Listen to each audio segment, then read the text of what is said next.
Bonjour tout le monde et bienvenue à la suite de Chroniques d'un bouddhiste urbain, aujourd'hui en direct de la petite ville charmante de Bordeaux dans le sud de la France.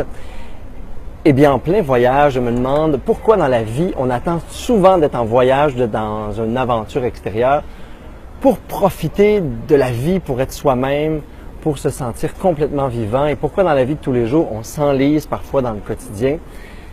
Eh bien, Bouddha nous a enseigné que la première des nobles vérités, c'est cette loi de l'impermanence, cette loi qui fait en sorte que tout est changement, tout est transformation. Eh bien, pour se sentir encore plus en vie dans la vie de tous les jours, eh bien, je nous invite à prendre conscience de cette loi de l'impermanence et à cesser de résister au changement, aux transformations. Ce qui fait qu'on s'enlise dans la vie, c'est parce qu'on veut se sécuriser. Et en voulant se sécuriser, eh bien, on travaille très fort, on résiste, on fait des efforts pour finalement rendre permanent ce qui ne l'est pas. Fait que dans ce temps-là, on vit dans le passé, on crée des habitudes, on se crée un petit cocon dans lequel finalement on reste enfermé. Et ce petit cocon-là, c'est nos habitudes, nos petits trajets, la même petite routine, le même travail, les mêmes sorties, les mêmes activités. Et bien qu'on veut se sécuriser, eh bien ce cocon-là, finalement, il devient notre petite prison. On s'asphyxie tranquillement, pas vite. On manque de vie, on manque de nouveautés, on manque de passion, on manque de désir et de joie de vivre.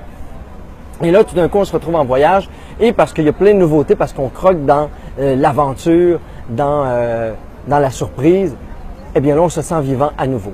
Alors, je vous invite à ne pas attendre d'être en voyage pour créer le changement, pour devenir le changement, mais plutôt de faire de votre quotidien une aventure et un voyage.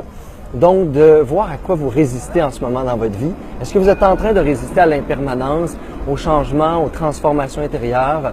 Et est-ce que vous suivez intuitivement plutôt tous ces changements-là pour complètement vous renouveler à chaque jour? Alors, c'est une invitation à embrasser l'impermanence et à devenir vous-même le changement. Namasté!